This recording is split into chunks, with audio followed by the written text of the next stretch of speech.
With One UI 8.5 on the Galaxy S26, Samsung have completely revamped Galaxy AI. Today, I'm going to focus on one of the most fun features here, Photo Assist, and how Samsung have completely transformed it. Welcome back to SamMobile TV. You're here with Daniel. Let's dive into Photo Assist. This is, I guess, the thing that Samsung are most known for when it comes to Galaxy AI, because it's the thing that always gets compared on the internet. People are doing side-by-sides to Apple Intelligence and cleanup. It's the thing you see the most. With One UI 8.5 and the S26, Samsung have completely revamped how it works and enhanced it with new features. So let's dive in and show you how to use it. In terms of the settings for it, well, there isn't really any. You can go into Photo Assist and you just turn it on, and then you'll see AI Eraser and Move, Create, and Style. Clicking on those, you get to see really what they do. And there's one toggle for this one, process data only on device. Toggling that on, basically it's just going to do the processing for the image removal and the move service all on the device. It effectively will be like an enhanced version of Object Eraser. I'll show you the difference between this on and off in a moment, but that's the only toggle.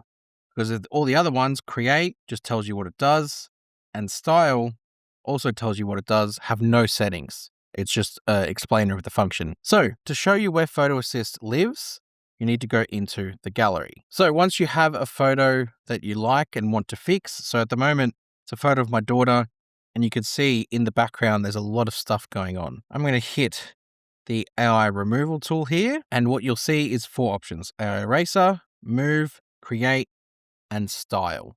So I'm going to go through each and every one and show you what they do. Keeping in mind at the moment, I've got the cloud processing on and process data on device off. I'll go right at the end and show you the difference between how they both work. So AI Eraser, first up. I want to remove this, and I also want to remove that in the background. They've made it a lot easier. You can just tap on the things that you want to remove. If there's people in the background, there is a little toggle that will appear here that will just say remove photo bombers. But as there's no people, that toggle doesn't exist. So for now, we're just going to focus on removing these things here. Quite simply, I just hit erase, and it's just going to get to work at filling back in what's been removed. So it'll just basically fill in the grass and then fill in the trees in the background there like they were never there. And you can see when you zoom in, it even adds back in the bokeh that was there from this type of shot. It's quite incredible. You can see it there. Now it's not there. Now from here, you have 2 options. You can hit save copy or keep editing. I've just noticed that I forgot to remove the screen. So let's go keep editing. And now I can go and tap on the screen in the background. I'll circle it, and then that way it will show it properly. There we go. And then I just want to erase the screen, and now I can erase the screen. Once it's gone through and processed that, it will remove it. Now, if I keep editing here, what Samsung have added, and you've seen this in other One UI 8.5 videos we've done, is a history. So I can go back and be like, you know what? I wanted that screen there. I'll go back to the previous version, and it adds it back in. It keeps storing the history as you sort of edit the photo, so you can go back to previous versions. You don't lose the work you've done, because I can click on it again and then go forward if I want to go back to the way it was previously. That's not right. The next toggle here is Move. The Move is basically the option of selecting something, moving it, resizing it, and there's also a slider here to correct the angle. So if the photo was crooked, you could slide it out, and you can see it creates the extra background there. And then what happens if you hit generate with that is it'll just fill that space in that's been created, so the photo doesn't look crooked anymore. This obviously wasn't a crooked photo. It's just an example to show you. But you can see it's filled everything in around what was there, so it just looks natural, like it belongs. I'm going to go to keep editing, and I might want to maybe make my daughter a little bit bigger in here. So I'll tap on her, and I can touch and hold, and now I can drag and drop or drag and make it bigger in the space. And again, you can see it's created some background there that it might need to fill in. But if I hit generate here, that's now going to bring her naturally bigger in the shot. Let's take a look at what it does once it finishes processing. It literally now has made it like that was how it always was. It's filled the background gaps in, and it's kind of made it now look natural, like that was how big she was in the photo before. Really good. But let's keep going. I'll hit keep editing because I want to show you the Create tab. This is the new one, or I guess revamped one, because they've always been able to do things with S Pen. So you could always draw and it will draw whatever you've put into the image.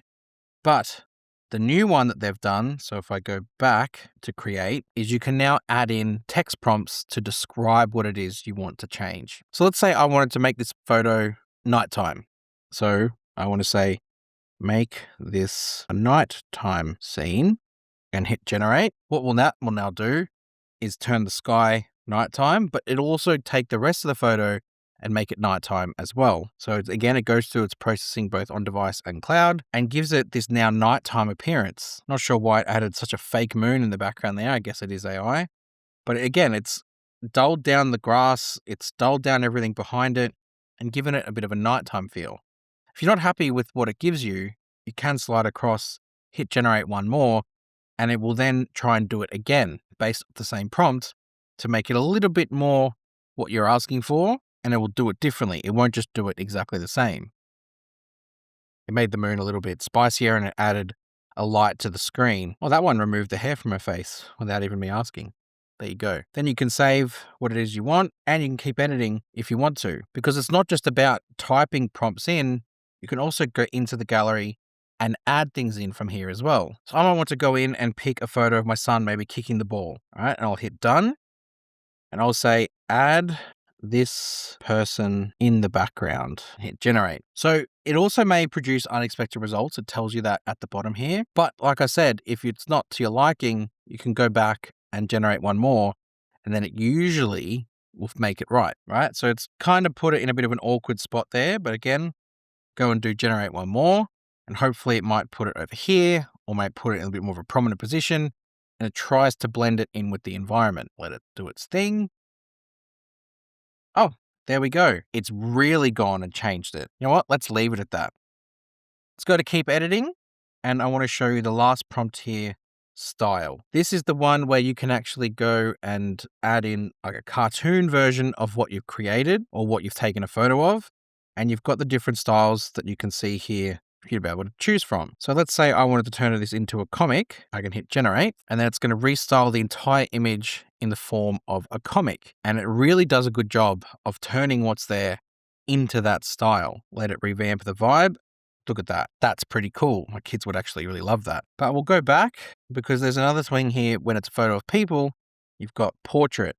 And this is where you've got some extra options down here to just focus on people. So you can see it's selected my daughter's face. So maybe I want to turn her into a 3D cartoon. We can do that using Photo Assist on Galaxy AI. So we'll let that do its thing. There we go. It's taken her face and turned it into a 3D cartoon. It's even added in her little face painting as well. Neat. There's other ones here. There's like golden hour, where again, it will just isolate that face and turn it into like a golden hour portrait.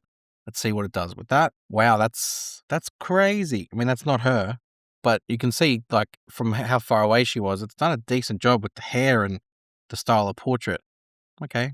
I might go back and try one with photo myself to see how it works. So that is the Photo Assist in a nutshell. There's a couple of extra things that I want to try. So let's go back into the settings and go to Galaxy AI, go to Photo Assist, and let's turn on process data only on device. I want to see what the difference is. So let's choose the same photo and I'll do the exact same thing as I did first, which is here and the jumping castle in the back. I didn't do that. I got to hit, which is here and there. Keeping in mind, this is processing only on the phone itself. There is no cloud processing going on for this removal that's taking place right now.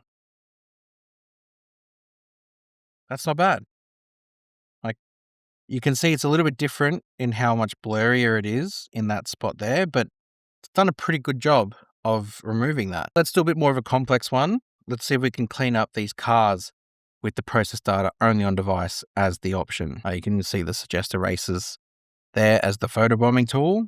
But let's remove these cars. Tap on that one and remove that one. And let's hit erase. I want to see what the process data only on device does with those three. Decent. You can see it's smudged some of the areas a little bit, but it's not too bad for what you're getting, like processing on device only. If I go back here and I turn process data only on device off and go back to processing in cloud. And we're going to do the same thing. Do all the cars here, do that one, and do this one as well. What I can gather from what processing data only on device does is it just does it like a smudging, where it tries to smooth out the area around it. The cloud processing tries to recreate the background and basically, repaint lines back in and put the trees back where they were. Does a much more natural job, and the difference is there, especially with more complex scenes. But if you're not comfortable, it does a decent enough job without it being processed in the cloud. And I just wanted to go back and do the golden hour portrait. So we'll go back into here, go to style, go to portrait. There's a couple options there, but I wanted to really try this golden hour one just to see what it does with a closer up version of a face and see if it can actually take my face and give me a golden hour portrait. Be very keen to see how that works. Great. It's made me look like a 60-year-old man. Don't like that. Don't like that at all. So I'm not going to keep that one. Let's see if it does what the fisheye one does. Okay. I don't know why it adds lots of grey to my hair. Like, it's not that grey, is it? My beard is. Maybe it's the beard that's picking up. Anyway. Clay figurine. Last one.